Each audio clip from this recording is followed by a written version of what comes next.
मिलिल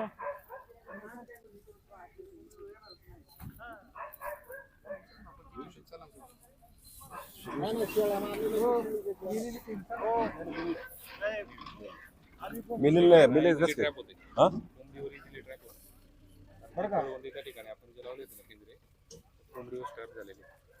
आपण साहेबाला सांगा नाही का तुम्हाला फोन केला लावायचा दोन पिंजरा काय झालं 2 दिवस पूर्वी इथंच लावला होता पिंजऱ्यात बिबट्या अडकत राहते पण लोकांनी आता प्रशासनाने सांगितलं की पिंजऱ्यात बिबटे जातो पण तिथे दरवाजाच पडत नाही कारण तिथं बिबट्याचे पायाचे शिक्के पडले आता ग्रामपंचायतीने सांगितलं घेत होतो जाण्यासाठी काय म्हणतात का बिबट्या गेला परंतु ते खाली पडलं नाही ट्रॅप झालं नाही गेलं त्या फाळक्यावर पाय नाही दिला त्यामुळे ते पडलं नाही फाळक्यावर पडलं ना पाय ते क्लच वायर आहे त्याला ती स्लिप होती आणि लगेच दरवाजा पडतो खाली तो आतमध्ये जातो ऑब्झर्व करतो जाऊन म्हणजे आता बिबट्या एवढा ट्रेन झालाय का नाही जात नाही दिवसभर वाट बघत होतो पिंजरा आला नाही का तुमचे शूटर असेल तर बोला गुंड साहेब खरं बोला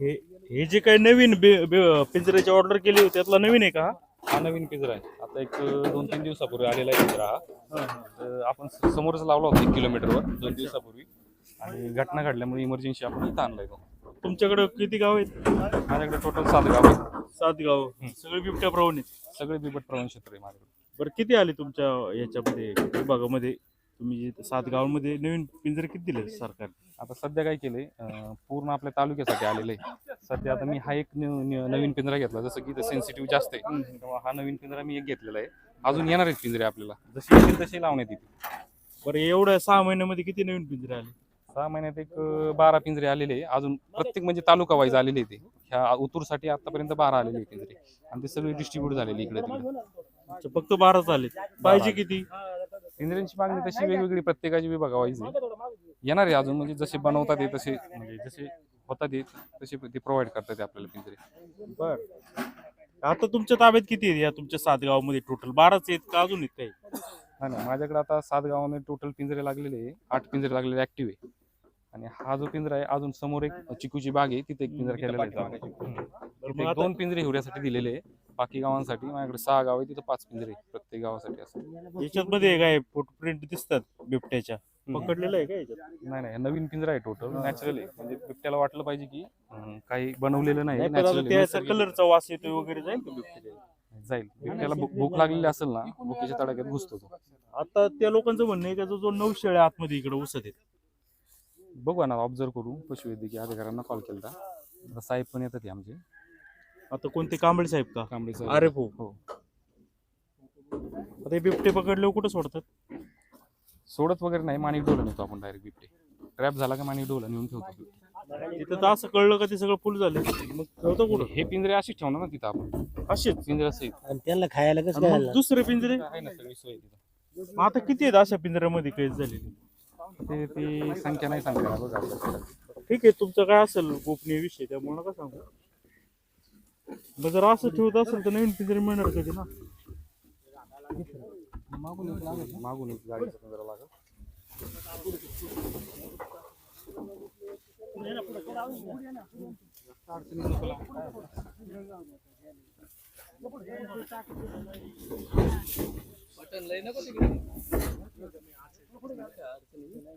असे पकडलेले बिबटे परत सोडणार नाही अशी घोषणा झाली होती संदीप भाऊ हे सरकार आहे आणि ना हे म्हणतात की आम्ही जे बिबटे पकडतो ते याच्यातच ठेवून दाबून ठेवतो असं तर घडणं शक्य नाहीये हे फॉरेस्टची उत्तर फार वेगवेगळी आहेत आता इकडचं बिबट्या पकडणार ते दुसरीकडे नेऊन सोडणार हे सगळ्यांना माहिती आहे त्यांचे ठीक आहे आपण वन विभागाचे जे कर्मचारी यांचे पण सगळे कायद्याने हात बांधले आपलं मान्य करतो परंतु हे सरकारने गांभीर्याने घेतलं पाहिजे ना आज खरं तर सरकार जुन्नर तालुका असेल आंबेगाव तालुका असेल शिवळा हा परिसर असेल हा बिबट्या प्रवण क्षेत्र जे तालुके आहेत बिबट्यांचे वारंवार इथं हल्ले आहेत आज 56 बळी गेलेत जनावरांचं इथं मोजमाप नाही म्हणजे जनावरांना किंमत नाही राहिली आज लोकांची दूध ती जनावरं जायला लागलेत आज एवढी ती जनावरं जपायची आज मला सांगा त्या 75-80 वर्षाच्या आजीने एवढ्या त्या शेळ्या जपल्या आणि आज 13 शेळ्या डोळ्यासमोर जाणं फार मोठं दुःख आहे किती त्या खर्च आजीला आहे? शब्द फुटत नाही आज बोलायला. अहो, ते सकाळपासून एवढा मोठा शेडला खर्च करून उपयोग काय झाला ना मग. आज या बिबट्याने इथं दुडगूस घातलाय.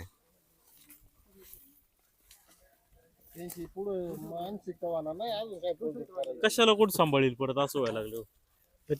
बरं ते शेळ्या वेगळ्या आहेत ना, कुठल्या जातीच्या चालेल जातीच्या. आणि जरी असले जर अशा मारायला लागल्याच्या नंतर आपली बी मानसिकता नाही होत परत सांभाळायची. आम्ही सकाळपासून 7 वाजेपर्यंत इथे आहे. ती आजी सारखी रडती. इथं आमची 12 घर आहेत. हम्म. आमच्या 12 घरांमुळे जो 12 गोटे आहेत सगळे मोठे, म्हणजे जवळजवळ 500-600 गायी आहेत आमच्या इथं एवढ्या मळ्यात. आणि कायमच आम्हाला रोज इथं वाघ दिसतोय. रोज वाघ आहे, त्याच्या मागं पिल्ल आहेत, खरंच आहे. तरस आहे, त्याच्या मागं तरस आहे. म्हणजे 9 ते 5 लाईट दिली आता, पण त्याच्या आधी रातचं मग पाणी आता हा पिंजरा जेव्हा मागणी केली तेव्हा आला नाही, ज्यावेळी पंचनामा म्हणजे 13 शेळ्या गेल्या तेव्हा आलं. त्यानंतर आला. नाही, आधी नाही आला. आधी नाही आला. आधी पाठवलंच नाही, मागणी करून नाही दिला. आधी असा पिंजरा पाठवला संदीप भाऊ, त्यात वाघ जाऊन आला तरी तो पिंजरा पाडला नाही. म्हणजे पिंजरा एवढा तो जुना पिंजरा नाही, नाही, होता. मला अशी वाटती की मी त्यांना विचारलं की त्याचा इतका कलरचा वास येतोय आणि बिबट्या किती त्याची घाणेंद्रिय हे असतात, तर जाईल कसं त्याच्यामध्ये, त्याचा वास किती येतो त्याचा कलरचा अजून. नाही, नाही. वाघ ह्या पिंजऱ्यात जाऊ शकत नाही. ते जुन्या पद्धतीचे पिंजरे पाय होते जाळीचे. ते जाळीचे असते ना, मोकळं दिसतं का नाही, मग वाघ घुसतो. ते जरी म्हटले ना अवघड काम आहे. याच्यात वाघ बसेल पण याच्यात वाघ जाऊ शकत नाही किंवा राहू शकत नाही. बिबटे इतके हुशार झालेत ना, एकदा पिंजऱ्यात जाऊन आला ना तो पुन्हा पिंजऱ्यात जात नाही. त्याच्यामुळं सर्वसामान्य लोकांचे ना खूप हाल व्हायला लागले. दिवसा शेतात काम नाही नाही, आता ते ठीक आहे. आता हे पिंजरा कसा आहे काय कसा आहे आपल्याला माहिती आहे. एकदा गेल्यावर परत जात नाही, त्याला कळतं. मग हे सरकार जी घोषणाबाजी करतं, कोणी म्हणतं 1500 बिबटे आता याला हलवणार आहेत वनताराला. आताच अजित दादा म्हणाले की 50 पेक्षा जास्त तिथं पाठवता येणार नाही. मग हे कसली एकदा सरकार म्हणते का 1500 बिबटे हलवणार, परत म्हणते का नाही पाठवू शकत. अहो आम्ही साधी पिंजऱ्याची मागणी केली तरी आम्हाला उत्तर येत आमच्या इथे 3 आहेत. एक तरी 103 वाघ पिंजऱ्यात ठेवलेत. आता सध्या अशी परिस्थिती आहे. मग समजा घोषणा केली वनताराला, तर मग थांबवलंय कशाला. मग जर वनताराला घोषणा केलेली आहे का बाबा जे बिबटे पकडणार ते वनताराला, आता वनमंत्र्यांनी सांगितलं स्वतः पुढं पिंपरखेडला का जो पकडीन, किंवा जिल्हाधिकारी आले त्यावेळेस त्यांनी सांगितलं की वनताराला पाठवणार पकडलेले. पण अजून आता आम्ही 4 दिवस झाले, आता ही घटना घडली म्हणून पिंजरा आलाय. 4 दिवस झाले आम्ही रोज पिंजऱ्याची मागणी करतोय काही वेगवेगळ्या ठिकाणी. पण त्यांचं उत्तर येते की 103 वाघ पिंजऱ्याच अडकलेली, त्यांना जागाच नाही, सोडायची नाही, वनताराला पाठवायची. मग कधी पाठवायची, बाकीची कधी ट्रॅप करायची, तोपर्यंत किती जीव जातील. समजा आता हे झालं शेळ्या जनावरांवर आता निभावते, काही दिवसांनी माणसांवर येईन ते. चालूच आहे ना माणसं. हा चालूच राहील. आज एवढे 56 लोक मेले ना. 56 नाही लोकांचा बळी नाही, गेलाय अजून वाढतील ना. संदीप भाऊ. तो रेशो वाढत आजही जातं. सरकार म्हणते वनताराला शिफ्ट करायचं, पण मला सांगा 5 तरी बिबटे शिफ्ट केलेत का हो? 5 तरी मला सांगा. पिंपरखेडची घटना घडल्यानंतर 5 तरी बिबटे पाठवलेत का वनताराला? एकही नाही. माझं नुसतं तुमची फसवी घोषणा, या फसवी घोषणेला काय उपयोग आहे? उगाच काहीतरी सरकारने काहीतरी जाहिरातबाजी करायची, फसव्या घोषणा करायच्या, याला उपयोग नाही. काहीतरी कारवाई झाली पाहिजे ना, कारवाई तर केली पाहिजेत. मी म्हणतो पिंपरखेडची घटना घडल्यानंतर 5 तरी बिबटे नेले पाहिजे ना वनताऱ्याला. एक तरी बिबटे गेला का? एक तरी बिबटे शिफ्ट झालाय? मला दाखवा की एक बिबटे शिफ्ट झालाय वनताऱ्याला. काहीच नाही संदीप भाऊ, फक्त ही फसवी घोषणा आहे. ही फक्त मलमपट्टी करायची, लोकांना थोडं शांत करायचं, आमच्या सारख्या कार्यकर्त्यांना गुन्हे दाखल करायचे. एकीकडे म्हणायचे नाही गुन्हे आम्ही कॅन्सल केलेत, गुन्हे पण रद्द याला केले. जबाबदार कोण? तिथं भांडणारा आपला नेता पाहिजे ना. आमदार काय करतात, खासदार काय करतात? नाही, खरं तर लोकप्रतिनिधी गांभीर्याने गोष्ट घेतलीच पाहिजे. ते आज- फक्त येऊन ते आता तुमच्यावर गुन्हे दाखल झाले तर आमदार पण गेले होते, खासदार पण गेले होते, त्यांच्यावर गुन्हे नाही दाखल झाली, तुमच्यावर गुन्हे दाखल झाले. काय सांगायचं? सामान्य कार्यकर्त्यांवर गुन्हे दाखल झालेत आणि गुन्हे दाखल होऊनही सरकारने आम्हाला एकीकडे सांगितलं, वनमंत्र्यांनी नाही गुन्हे आम्ही कॅन्सल केलेत. इकडं पोलीस डिपार्टमेंटवाले प्रत्येकाला फोन करून सह्या करून घेतात. ते म्हणजे नेमकं चाललंय काय? हा जो दुटप्पीपणा आहे सरकारचा, खरं तर हा सरकारवरचा जो रोष आहे मध्ये झाला, हा जनउद्रेक झाला. रस्ता आंदोलन जे केलं लोकांनी, हो, पण तुम्ही हा सरकारवर जनउद्रेक ठीक आहे टीका होतीये, परंतु तुम्ही या आमदार खासदारांना जाब का विचारत नाही? त्या खरं तर लोकप्रतिनिधींनी पण संदीप भाऊ याच्यात खरोखर गांभीर्याने लक्ष घातलं पाहिजे.